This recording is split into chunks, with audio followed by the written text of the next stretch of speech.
Welcome to the Honest Health Podcast with your host, Jeffrey Burke.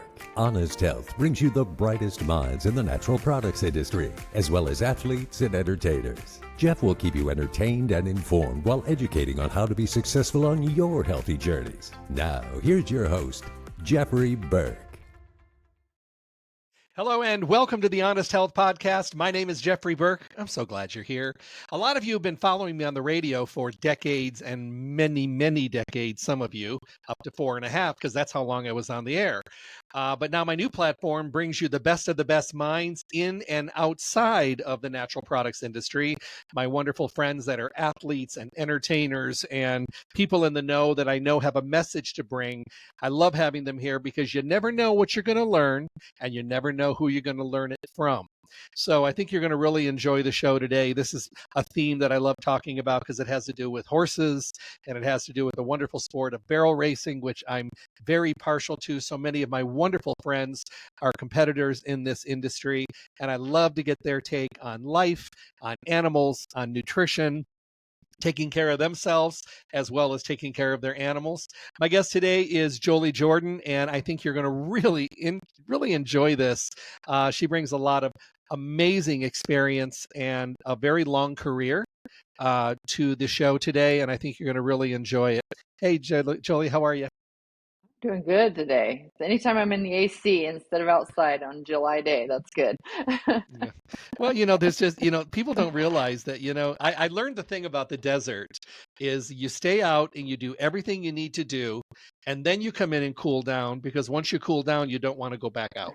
Exactly. Yeah. It's getting worse. You talk about health and stuff, getting older. I was telling my dad yesterday, I don't remember having so much trouble getting horses ridden in the summertime when I was younger. It didn't bother me like, now you definitely gotta get inside and hide out for a while.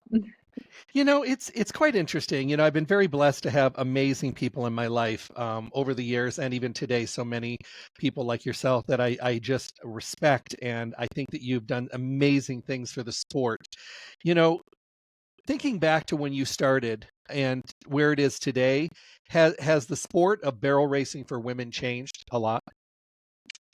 Oh, it's crazy. I think, I think kind of at the heart of it, no, it's still that a rider who has hopefully a great connection with a great horse, and, the basics are the same. But yeah, it's changed so much. The breeding, it's just amazing to me. I've been watching, Calgary's going on right now, and we're lucky enough to get to watch it every day. So I usually take a little break and watch the barrel race. And the times they run now are incredible. Of course, conditions are different, but the horses are different. And so it's just amazing to me to see the evolution of the horsepower, and what they're able to do now, the kind of times they're able to run. And of course, the money, it's crazy. Money, of course, is relative term back, going back and forth. It costs a lot more to go now too. But for those girls on the upper end, I think there's a lot more money and opportunity there to be able to win some pretty good cash. So that's always a great thing, and just seeing some recognition. Barrel, just coming from rodeo side of things, I think barrel racing and just the women's side of things, we're always just historical. I think they're just getting their just due now, and they're just treated a little better and recognized for what the special things that they bring to the sport, to the fans, and the fact that it's a popular event. So it's fun to see that. And it's interesting because on the pro side, barrel racing is women only. But if you go to many other things like futurities and things like that, then you have a mix of men and women in there. And of course, jackpots and barrel races around the country, you get a great mixture there. But the actual pro side of it, women only sport. Yes, absolutely. Yeah, and I think that's it's kind of a neat thing to me, because of just being a fan of the history, and I've been around a while, but there's a lot of ladies, and I've been fortunate enough to get to meet a lot of them who came before me, who paved the way and made the path in pro rodeo, that wouldn't maybe be there, certainly wouldn't be there at the level it is now if it wasn't for, for those trailblazers once upon a time. So it's great that, that jackpots are equal opportunity and everybody's there. It's a fun thing to see just the best, horses are a great equalizer in barrel racing. So it's always fun to just see that, but I have a special place in my heart for rodeo, and the fact that women sort of carved out this little spot for themselves, that and now they've become pretty much a full partner, as far as as the way the fans view the sport. I know a lot of people in Las Vegas obviously know about National Finals Rodeo. We've been blessed to have it here for a long time, and I think Yeah. they just signed another 10-year contract, so that's going to be great. It brings a lot of money to the city, obviously, and it brings just so much excitement and so much fun. There's nothing better. If you've never gone to National Finals Rodeo and seen the top 15 competitors in every category who traveled all year long, went to rodeos everywhere to become the top 15 and make it here, number one, it's absolutely just a priceless situation that you could do that. You made it 3 times to National Finals Rodeo? 3 times, yes. Wow, wow, wow. How exciting. Oh, it's just amazing goal accomplished. It's we used to always just say you have to be pretty darn good and pretty darn lucky too, because for the 15 that are there, there's usually always 15 or 20 more that just a few breaks here and there could have meant that they would be there instead. So it's really a game of little slivers of an inch, here and there throughout the season. A few things falling your way, could make the difference for you. So it's quite an accomplishment, and it was a group, and I think every person that gets there probably says the same thing, is it's a group effort. None of us ever could do that on our own. It's so stinking hard. There's just so many miles to travel. There's so many things to take care of home while you're not there. So it's a huge accomplishment, and there's no feeling in the world that compares with running down the alley of the Thomas and Mack and the crowd, and just getting to be there with your horse and share that experience. It's funny is we have one of our horses, Diamond, and he has been to 10 NFRs as the grand entry horse for like 4 different competitors. So he thinks he's a superstar.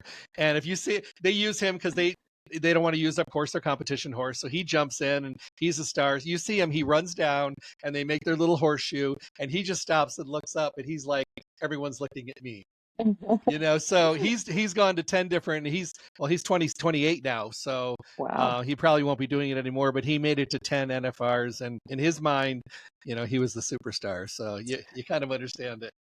So Yeah, it's that grand wonderful. entry is sort of its own little event there. It is wild and it's fun, and that was, that's part of that whole experience, because you go all year long and you do everything you can to avoid it being in a grand entry most of the time as a barrel racer, but everybody wants to be a part of the one in Las Vegas because it's just a blast. And I did the same thing. I had one of my little mares, and we ran barrels on a little bit, but mostly roped on her, and she was my primo grand entry horse, and she had it dialed in. We used to giggle because she knew when they'd say the tip of the resistol that everybody was going to go running out. So she had her little pattern. She'd be standing just right, looking around, and when they said that, she'd kind of do this, like, I'm going to go, I and love she'd get it. her little feet pattering, and it was hilarious. So it was a fun thing. So talk to me about the difficulty of being on the road. It's not just the traveling. You're traveling with your animal. You've got this gigantic animal that's with you. You've got the health of the animal. You're in different places. You're on the road. There's tire blowouts. We get sick on the road. The animals get sick on the road. You've got shoeings you got to fit in. You've got food you've got to keep supplied. What's it like being on the road? I mean, obviously it's exciting and there's an end to the means, but there's stress. Oh, it's a logistical nightmare is what it is. I look back, mom and I had my mom with me every time when I was traveling back then, full time. And, that was such a blessing to have someone with you. I look at girls who go by themselves, excuse me, and I am very impressed with it because I don't know how they do it. Um, and I don't know if it's getting older now. Maybe I just had more energy for lack of another word, but I don't know how we did it either. But I look at now, and the world's different now, and that's unfortunate. I feel like it's a little scarier, and there's a little more craziness out there that it's harder, I think, if you're out there traveling with a big rig. And excuse me. um so I look at that element of it as, I feel lucky that we're traveling when we were, although the rodeo community, everybody's kind of going from the same place to the same place. So as long as you got another rig in sight, you usually feel pretty safe. But there's I so much. there's so much to figure out. And then just what you're leaving behind too, what to take care of. That's where I was going with that, because you actually have to step out of your life and to be on the road. And it's kind of the same thing if you're in another competitive sport. You have road games. I don't think that they're going away for a game and then having a home game competes with being on the road all year long in different places. But it's kind of like entertainers. They're doing concerts in a different city every single night. So your life does get kind of put on hold. What kind of wear and tear does it take on the body? Oh, it's so tough. For rodeo people, especially in the summer, and it just depends on where you're located. I live here in Arizona, and we used to joke that it's like the worst place to rodeo out of, honestly, because you're not close to the winter stuff, which is mostly in Texas. You're not close to the summer stuff, which is sort of up north in Colorado and Montana and up around. Everything's a mile. Everything's is packing off and going, but I would say probably most rodeo people, they take off in mid-June and they're going to be gone. And if they're rodeoing hard and full time, they're going to be gone for 2, 3 months and not see home and not get a shot to get home. We used to try to build breaks in there. We'd go pretty hard through July and then maybe try to take a week off and go home in August, even though it might be a little bit of a haul to get home. It's a little bit hard on the horses, but everybody rests better at home in their own bed, including your horses. So we used to try to build a little bit of that in, here and there, just trying to get sleep, which is hard.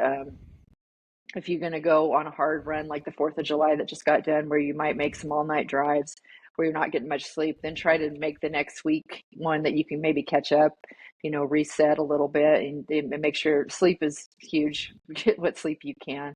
If you have somebody with you that can help with the driving, that's great, because sleep while they drive, that's always been for us, that was, I'm going to go right to sleep when you take over the wheel, because that's how we get it done. And we make sure we're kind of trying to keep ourselves healthy. And activity, I think, and that's not hard to find when you're traveling, because you get to a place, you're putting your horses up, you're walking your horses, you're riding your horses, you're feeding your horses, carrying water buckets. So you kind of get a baseline of activity.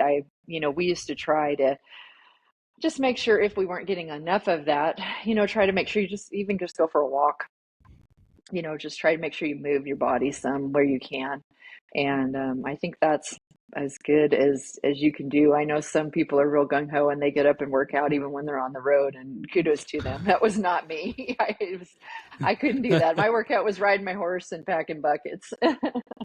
It's funny because, I hear from people, because I tune into other people podcasts and, within the sport, and they'll talk about, they schedule massages for themselves along the way and chiropractic adjustments. Brilliant. and they do it for their horses too. Yes. How do you feel about equine massage and equine chiropractic? Do you think there's something to it? Well, I do actually. I'm no expert on the chiropractic side of things, but I do know, you can do a lot with stretching for both your horse and for you. And always been kind of big on that, just stretching out and stretching your horse. And, you can tell, you hear things crunching and popping on them just like you do on you. And, if you get a little relief from that. So you just assume, I figure things that feel good to me are going to feel good to the horses. So same thing with some massage and so forth, but a little different. I have a little more skepticism, maybe, I think, than some folks on that stuff, just because I understand horses are, their muscle groups are different than ours. Their muscles are huge. And so a person doing this on me feels great. It probably maybe is not going to have the same level of relief for a horse. But I, been around long enough that I've seen different ones. And if you know your horses well, which I think is a really one of the biggest keys when anybody trying to do something with a horse competitively, but it's just knowing your horse, when they like things, when things feel good to them, you can read that and hopefully tell the difference if it makes them feel better in their competition or in the way they're moving. I've asked other friends of mine before, and I love to ask you the same question. Do you think the horses love to compete? I think some of them do. Yes, I do. Absolutely. I think the great ones obviously definitely do, but I think even at all levels, there's horses, they just enjoy that. And, they don't have a logical, rational thought process like we do.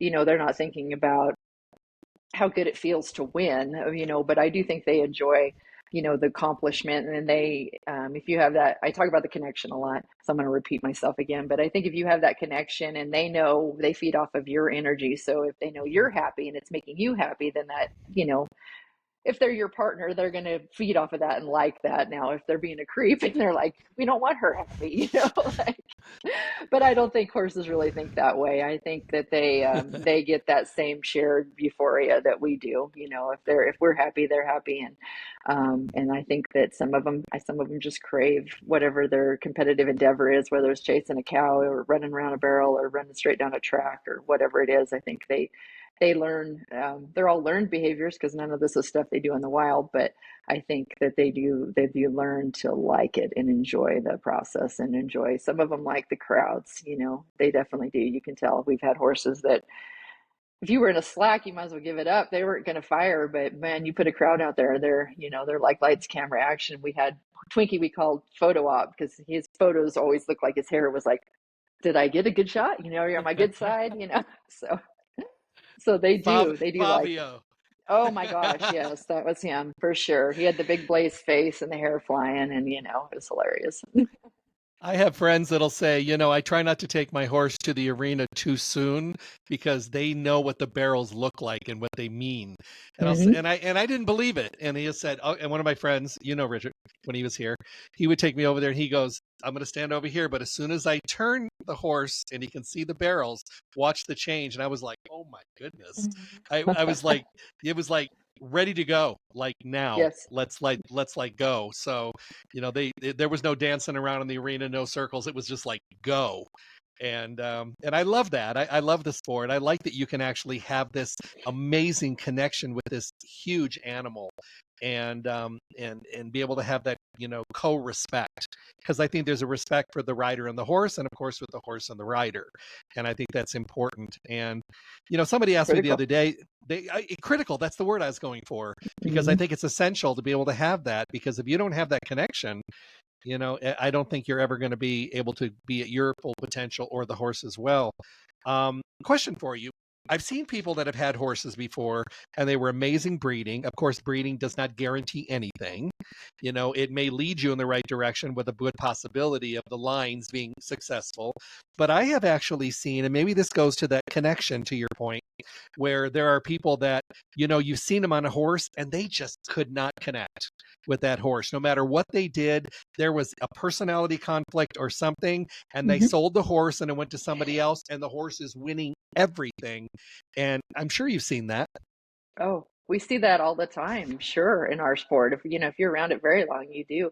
And especially now, because there's so many horses that, like you said, the breeding has improved so much, breed specific for barrel racing, that, there's so many horses that are so good. And it's just how much that connection and that the desire to please the rider pushes them, how far that pushes them toward their potential to reach the maximum level or not. And we see it all the time with horses when they go to kids. They love kids a lot of times. You get a rider, they won't fire, they'll do their job, but they're just doing their job. You put a kid on them and they love that kid, they'll just run a hole in the wind for the kid. Or there's a million examples, but I do think it boils just down to that, as horses have a soul and a heart and a brain, and they form connections, and they know who they like, who their favorites are, and they're going to give a little more for a rider that makes them feel that love, and that just gives them a little more grit, I think.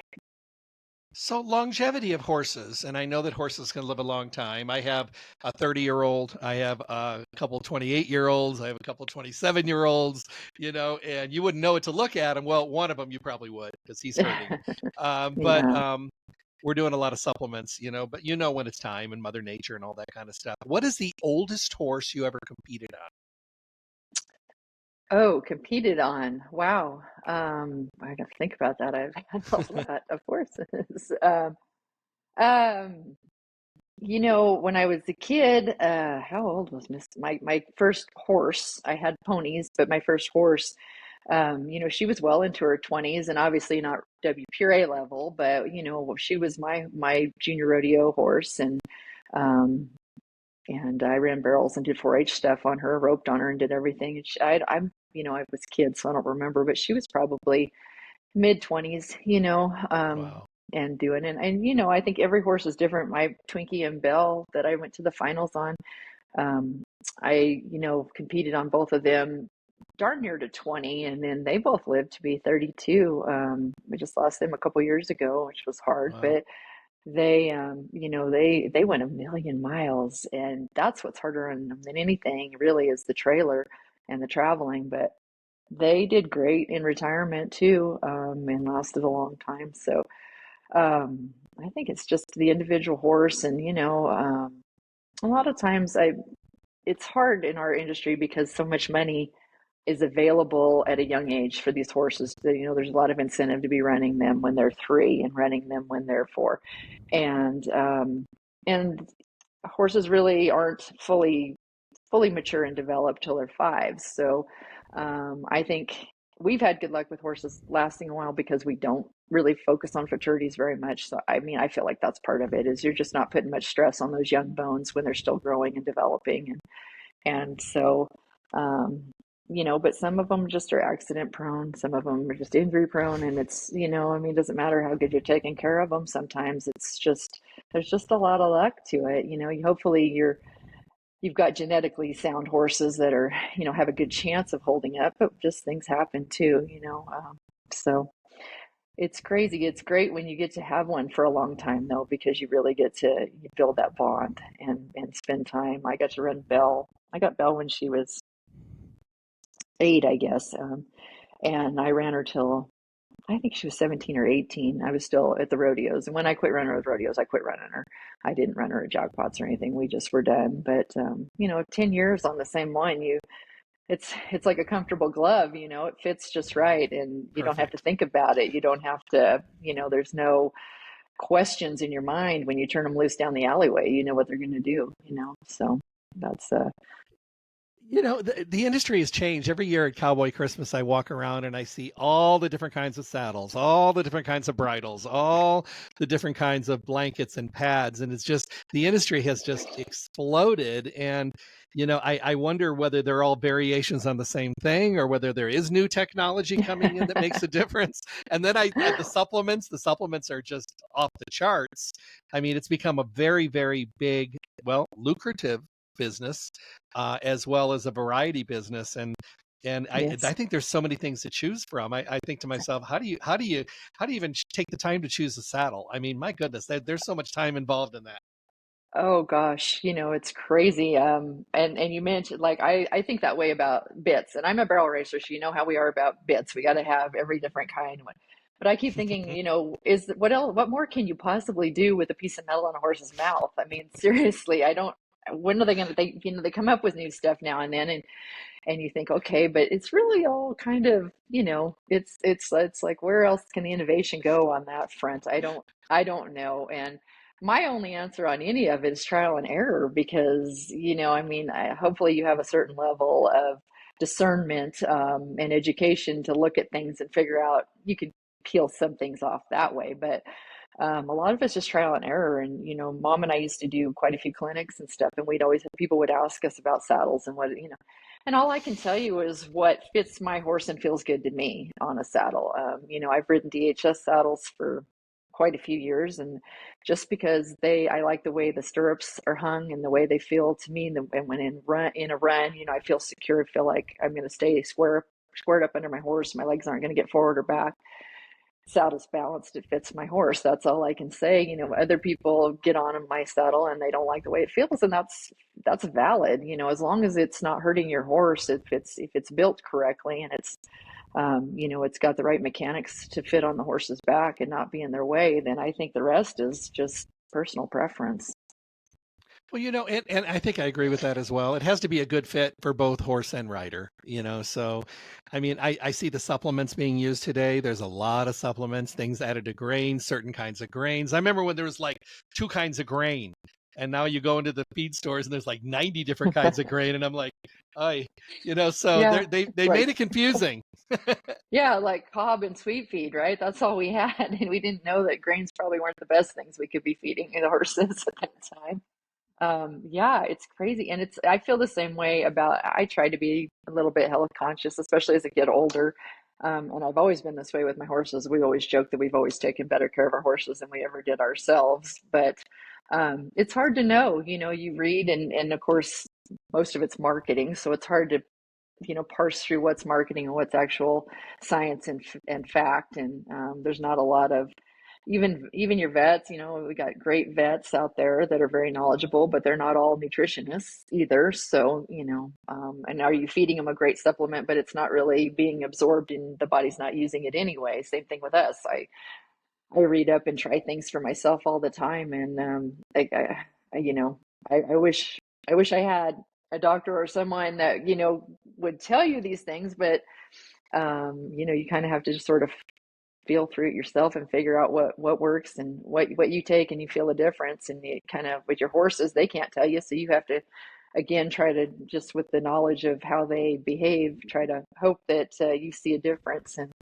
in something you're giving them. But if you're feeding them pretty good forage, which is what pretty much they're built to eat, I've it's hard to tell a difference, if they're already pretty nutritionally sound. Yep. It's, you're not gonna, now if you have one that's deficit in something and you feed them something, you're going to see a big difference, but everything else is pretty subtle. And to your point, I mean, even my industry, the natural products industry has changed so dramatically. I've been in it for 46 years now, and at the very beginning, we had little variety of anything.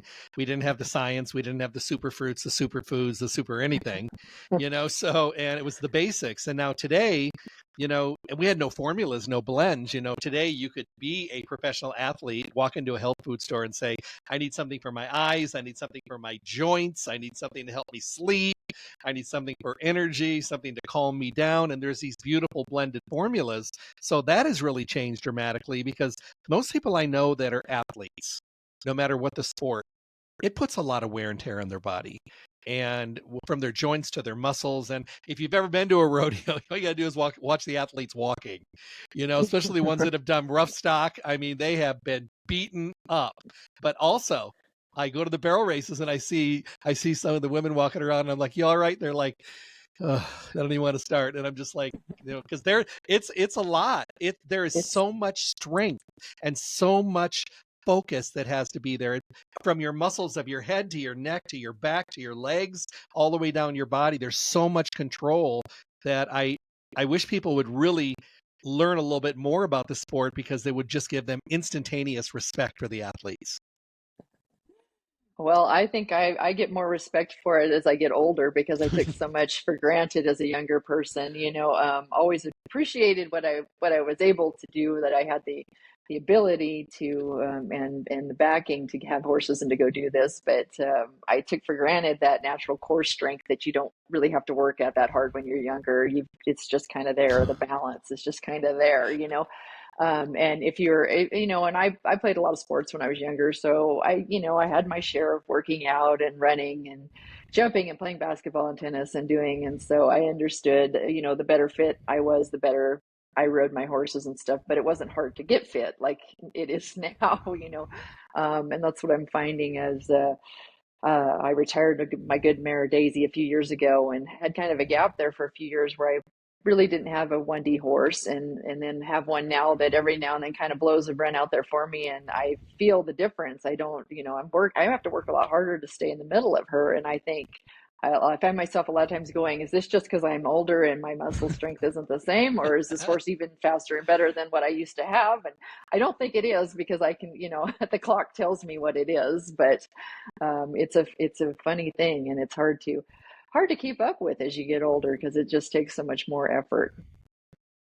I've announced you so many times and over the years, and I will mention my extreme respect for your mom, who we lost, who I absolutely just had love for, and I adored her. And I bet it was a blessing that you were able to travel with her, because it wasn't just like a parent traveling; she was an athlete. She was a force to be reckoned with. Oh my gosh, that is putting it mildly. She's amazing. I wouldn't have got any of it done without her. That's definitely for sure. And she was, like you said, she wasn't just there, holding my horse for me, keeping her chained for me, although she did those Mm. things. she was competing as well. And in two of those years that I made the finals, she was in the top 25 also. And, talk about those kind of like a break here or there. She might have been there with me, which would have been amazing. That's what we were always striving for. And it just never came to pass. And she was always she had a few chances, like even 7 or 8 years before I went to the finals, she had a real nice horse and was rodeoing, and in fact was a high money winner over the 4th of July that year and was in the top 15, and her horse got hurt the end of July, and that was when the season went on through all the way through the end of October, so it was even longer there. And just things. That's why I say, it's just breaks here and there sometimes, but she was amazing. And I think, Jeff, you'll like this because I think about this all the time. When we were rodeoing so hard and we were doing the all night drives and we were going to 70 rodeos, 80 rodeos in a year, she was older than I am right now. And I don't know how she did it, because I think about getting in the truck and doing it right now, doing what she did right now when I'm 2 years younger than she was the first year I made the finals. And I don't know that I could do it. I couldn't pull those all night drives. And I mean, I can barely get to a jackpot and get home close if I'm home by midnight, it's terrible. So she was tough. She was one of a kind on that stuff. Nobody was tougher than her. Well, I have just, I love you both. And I had such a respect for her. She was always so wonderfully kind and friendly. And I used to love announcing both of you. And when she came in the arena, I just perked up. And I was just like, she just smoked that pattern. I'm like, oh my God. It was amazing. But you had something that I think is so amazingly special and unique, is you were able to travel with someone that knew and competed in the sport, where today most of the people, their travel partners, are unloading, loading, filling water buckets, helping out, keeping them, which is all very important. Don't get me wrong, but this was a completely unique situation, and I'm so glad you had that wonderful blessing.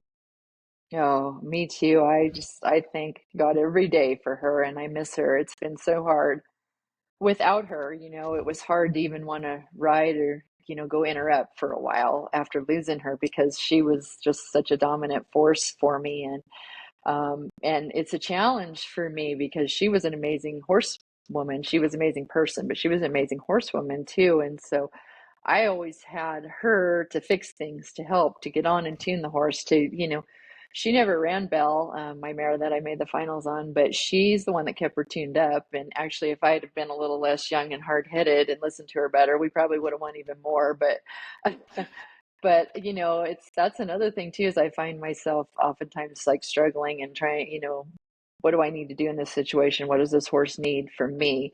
What can I do to communicate better? What, because she just spoke their language, and they got it, any of them, and they responded to her, and she could get the horse so light and so easy. And I think about that a lot. I'm almost to the end of the ones she's trained for us, because she was sick those last few years and didn't ride and train. And so all the ones that she trained are getting older now. And I'm like, man, am I ever going to have one that felt as good as the ones that I was so spoiled to ride my whole life? I always was blessed with horses that were so broken, so easy, and just made riding a joy all the time, and so that's a hole that's hard to fill.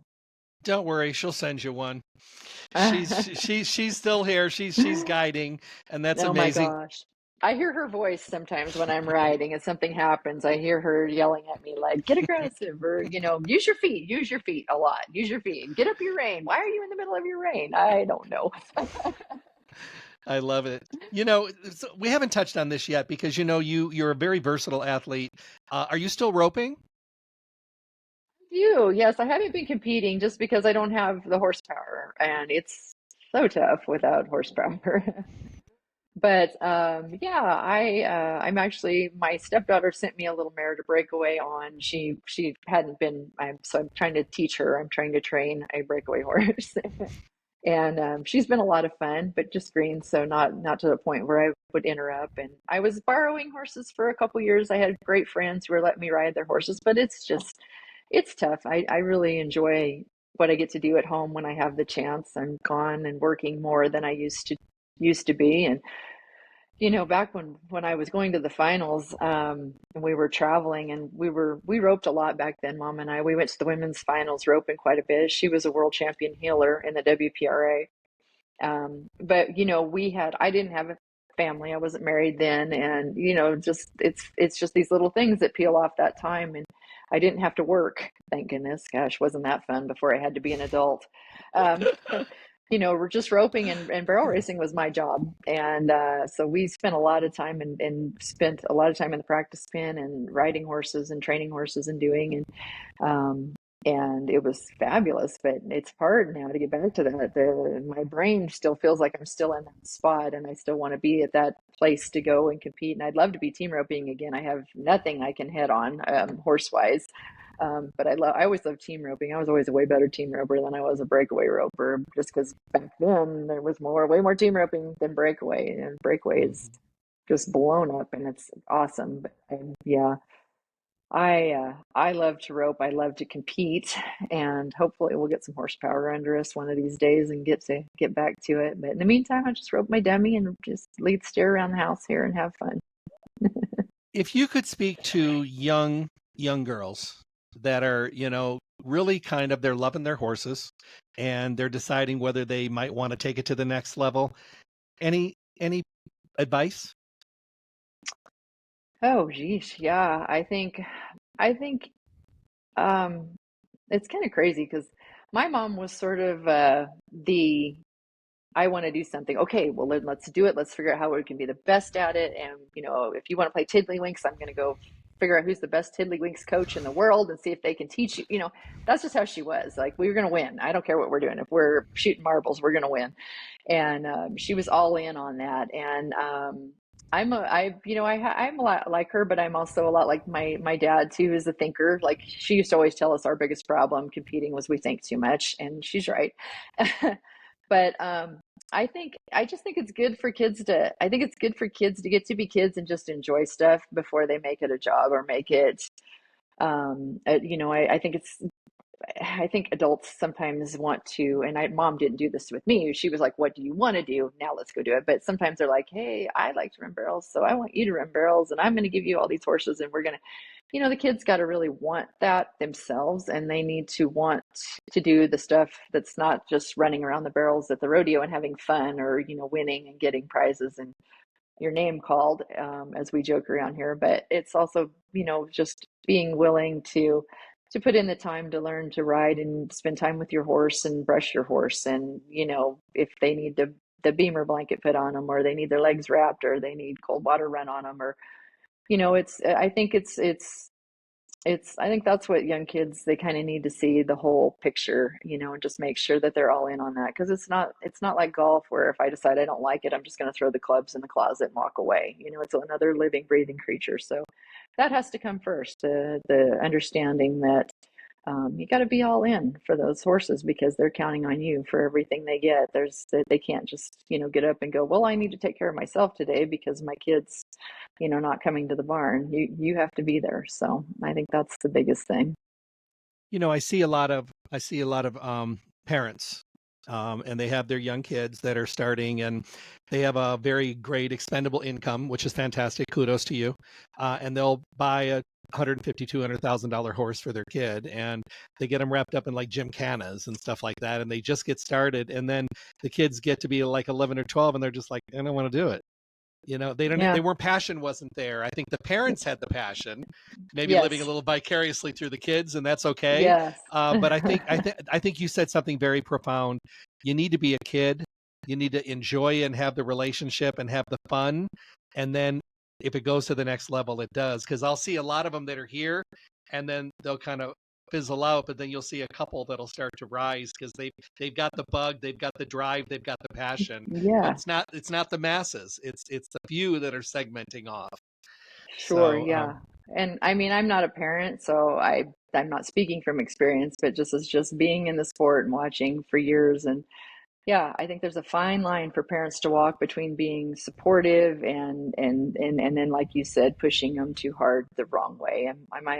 And one thing I will say with mom, she always just said, kids need to be kids. They, you get to be an adult your whole dang life. Let's not rush the process for the kids. Let them enjoy it as long as you can let them enjoy it. So, let them, yeah, at some point, because no matter how good you get, how much you win, you get to go do crazy fun things like, I've been so blessed. But at some point, you're going to be an older person who doesn't do that anymore. You better be able to still, either just walk away and be good and satisfied with what you did, or be getting joy out of just being able to go do a barrel race still and get on a horse and go ride, or whatever it is. But there's just, it's a roller coaster. It's going to constantly be up and down, hopefully more ups than downs, but you better just have a baseline of joy in getting to be around a horse. I love it. I'm so happy you came today. This is I've been waiting all week for this, so I've been very excited. I've told everybody. I said I'll let you know when we drop, because I have a lot of people that also have a great amount of respect for you as well, and I thank you what you've done for the sport. Would you leave everybody with a thought for the day? Oh gosh, it's tough. I go back to things mom said all the time, and I wish I could come up with something original, but it's not better. But she just always say, just forward first. Whether you're on your horse or you're in life, just keep going forward. Oh, I'm going to steal that. I love that. I love that. I thank you so much for being here today. What a wonderful honor and a privilege. And oh gosh, well, I've watched you. I've enjoyed watching you. Like I said, I've been able to announce and get to know you, and it's been my pleasure. I hope everybody enjoyed this today. I'm sure you did. I've been talking with Jolee Jordan today. We're talking barrel racing, and we're talking to someone who has made an incredible impact on the industry, and great words of wisdom about horses, about the value system, about your connection, about taking care of yourself and taking care of your horse, and having that wonderful respect both ways.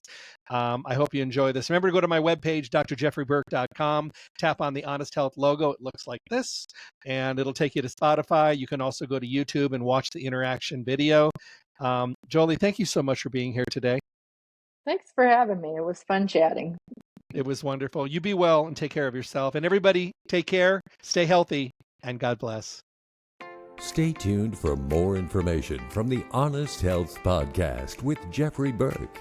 And make sure to check back often for interviews and conversations from the guests we all want to hear from.